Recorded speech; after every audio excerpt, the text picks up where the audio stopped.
que ça chez la femme ou ça c'est l'homme.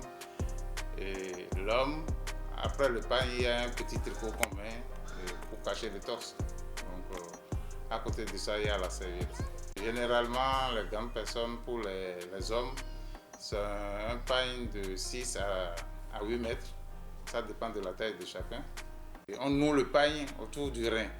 Et souvent, c'est devant qu'on noue le pagne. Et on met le tricot et la serviette. L'habillement de la femme, on peut le dire sous deux angles. D'abord la jeune fille aussi met le pagne. Très souvent, quand vous êtes jeune fille, c'est peut-être un seul pagne, alors que la dame qui est mariée, c'est les deux, avec le dessus. En dehors du pagne et du haut dont je parlais tout à l'heure, il y a le foulard. Aujourd'hui, beaucoup de femmes ne portent plus le foulard, mais en son temps, au moment où nos mamans étaient là, où elles devaient s'habiller, après le pagne, après le dessus, nécessairement vous devez mettre le foulard.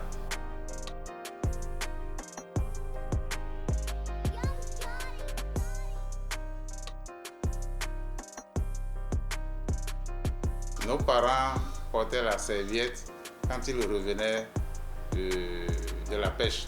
Parce que quand on revient de la pêche, et avec les poissons, il y a beaucoup de mouches. Alors chaque pêcheur avait une serviette au cou et pour chasser les mouches. Pour le popo villageois, c'est pour nettoyer le visage quand ils sont à la plage où ils travaillent le poisson. Mais aujourd'hui, comme je le disais tantôt, c'est devenu un accoutrement dans l'accoutrement en général du popo.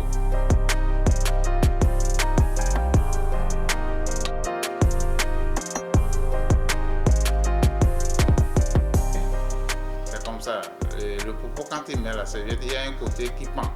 Et ce côté lui permet juste de prendre la serviette et d'essuyer le visage. Donc c'est comme ça que le popo porte la serviette. Aujourd'hui, on voit tout le monde, surtout à l'approche des fêtes, tout le monde a la serviette au cou parce qu'on veut aller à grand popo. Bon, chacun met la serviette à sa façon. Mais quand vous voyez les vrais popos, vous voyez que celui-là c'est un popo.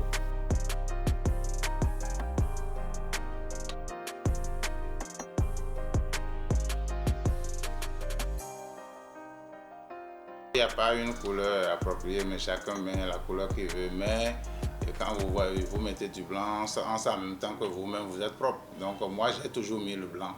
Et je n'aime pas voir les gens avec une autre couleur. Bon, je ne peux pas le leur refuser, mais je crois que l'idéal, ce serait le blanc.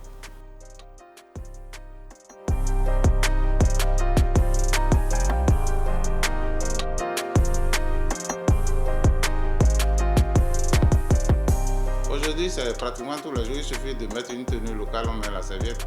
Et si les gens vous reconnaissent comme popo et que vous mettez une tenue locale qui n'est même pas celle de grand popo, je vais parler de notre bonga, et que vous ne mettez pas la serviette, on vous dit mais hey, mon gars, ouais la serviette là.